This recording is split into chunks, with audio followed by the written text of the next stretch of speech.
Ibu-ibu, tadi kita sudah belajar terkait tentang eksploitasi. Yaitu eksploitasi adalah pemanfaatan anak untuk memperoleh keuntungan, baik keuntungan material maupun non material. Ibu-ibu, setelah kita mempelajari eksploitasi tadi, bahwasanya memanfaatkan anak untuk mendapatkan keuntungan baik materi maupun non materi merupakan tindakan eksploitasi. Di sekeliling kita pasti banyak ibu-ibu terkait tentang memanfaatkan anak untuk memperoleh keuntungan. Kita bisa lihat di flip chart yang nomor 6 bahwasanya unsur eksploitasi itu ada dua keuntungan, yaitu keuntungan secara materi dan keuntungan secara bukan materi. Secara materi yaitu memperoleh uang. Contohnya anak yang dilacurkan, dipekerjakan, digunakan untuk mengemis dan lain-lain. Ini bisa kita lihat di sekeliling kita nggih ibu-ibu? Ya.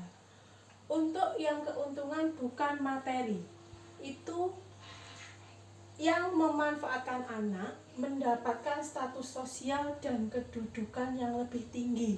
Contohnya, anak perempuan dinikahkan dengan laki-laki yang lebih kaya atau berkedudukan terhormat.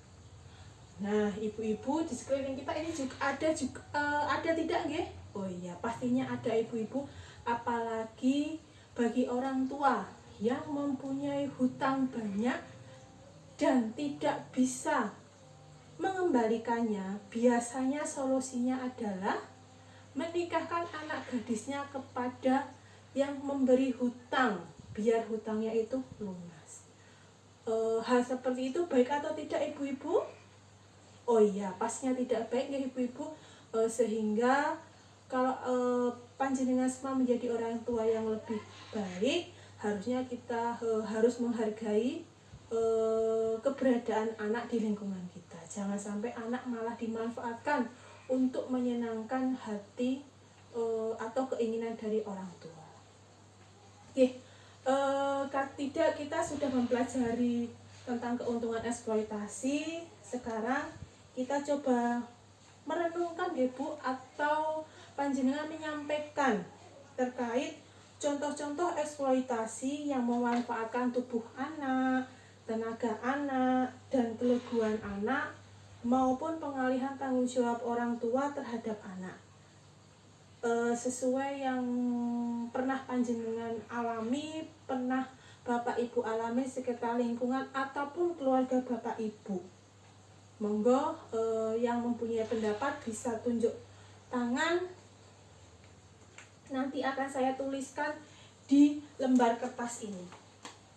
Oh nggih, Ibu Ani, apa contohnya eksploitasi anak ada di sekitar Ibu?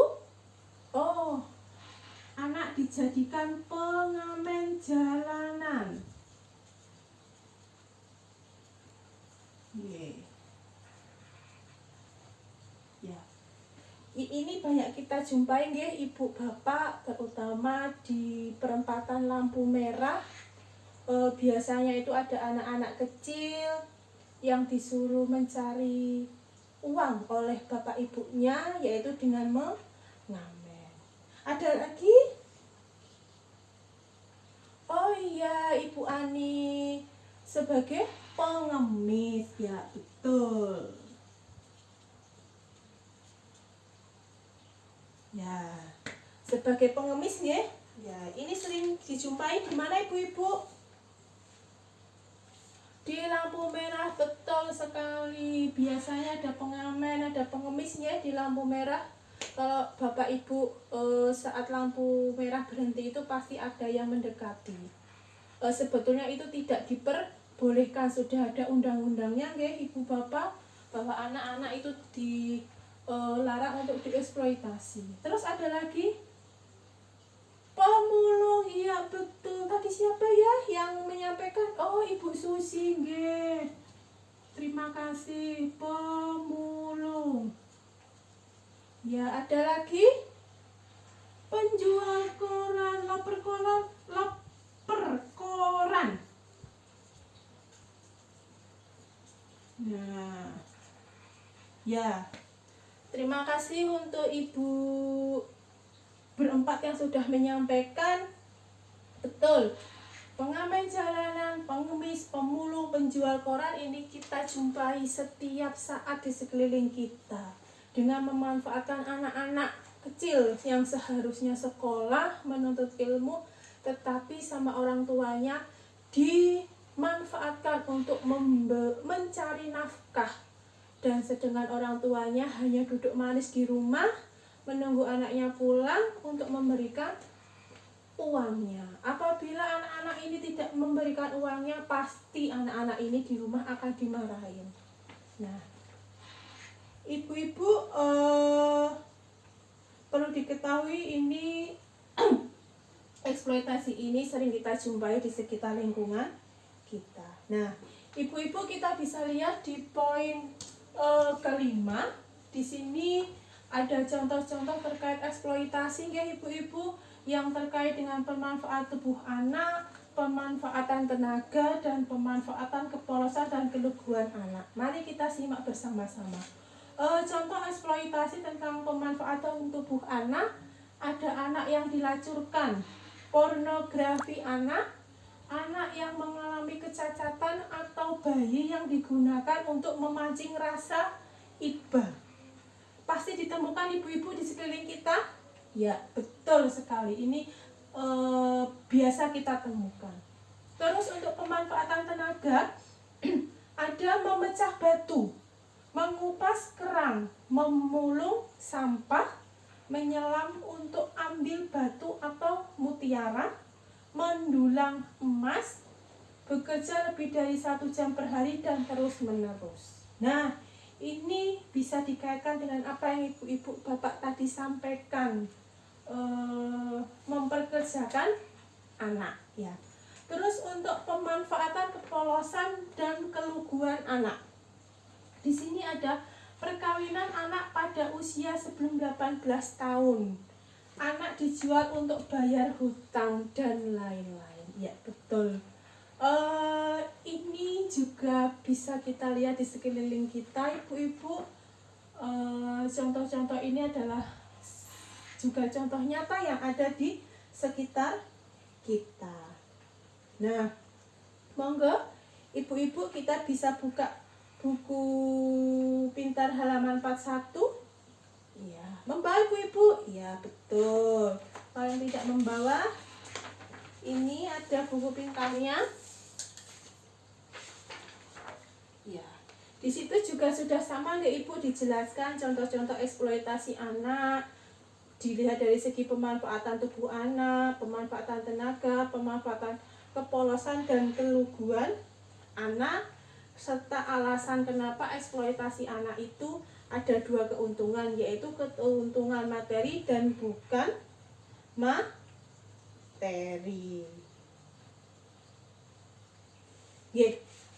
Ibu-ibu sudah paham ya tentang keuntungan eksploitasi dan contoh eksploitasi yang terjadi pada anak. Sekarang saya akan coba membacakan sebuah kasus ya ibu-ibu, agar kita bisa lebih paham terkait dengan eksploitasi anak.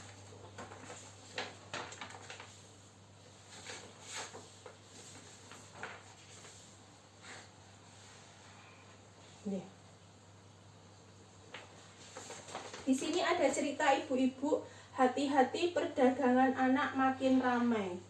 Dikutip dari republika.co.id yang dituliskan di Medan. Kasus perdagangan anak kembali terkuak. Kali ini terjadi di kota Medan, Sumatera Utara pada 6 Februari 2014 lalu. Seorang ibu membeli anak bayi kepada bidan berinisial H. Boru Purba, 57 tahun, seharga 12 juta. Namun saat akan dimulai transaksi, ibu yang membeli bayi itu ternyata adalah seorang polisi wanita atau polwan. Kemudian langsung membawa ibu penjual bayi itu ke Mapolresta Medan untuk mempertanggungjawabkan perbuatan pelaku. Selain itu juga diboyong ke Polresta Medan. M. Nainggolan 53 tahun suami dari Ibu Bidan H. Boru Purba 57 tahun penjual bayi tersebut karena ikut membantu dan bekerja sama.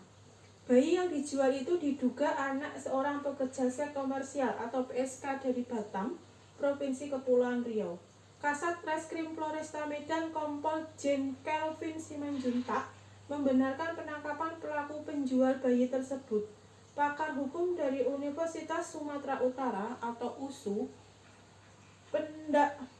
Pedastaran Tarigan mengatakan pelaku menjual anak dapat dianggap sebagai pelanggaran hak asasi manusia atau HAM berat.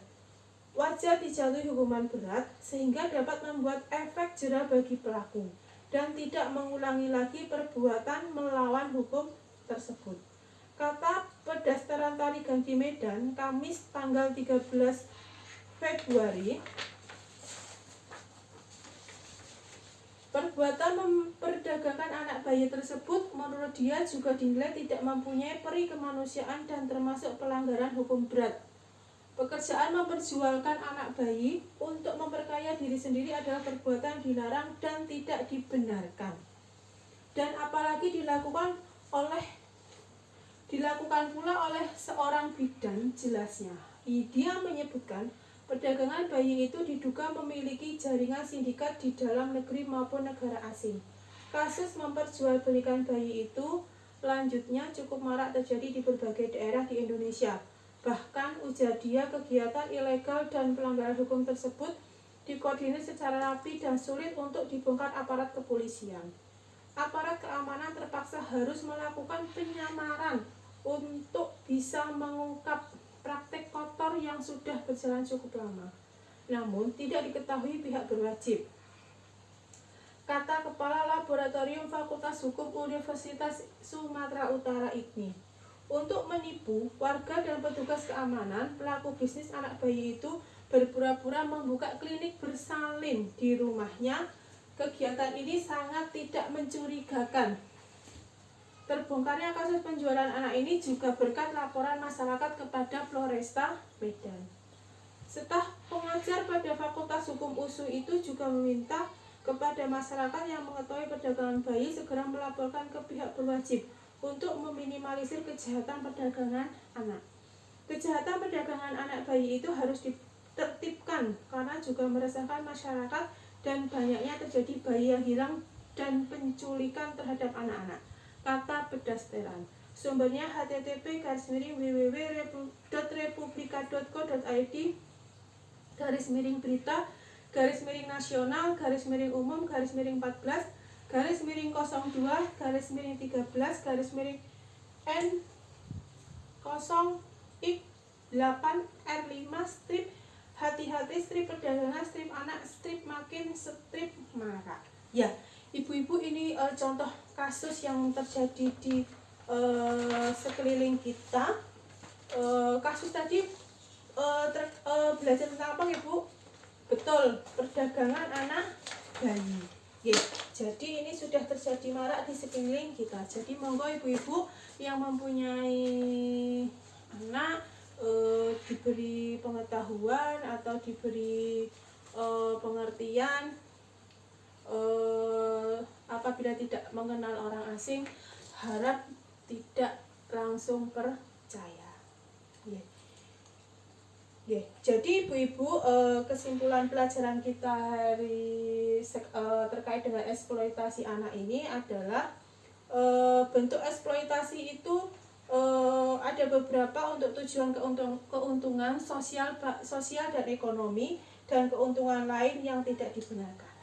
Jadi eksploitasi itu tidak dibenarkan ibu-ibu, baik untuk tujuan keuntungan sosial maupun untuk ekonomi.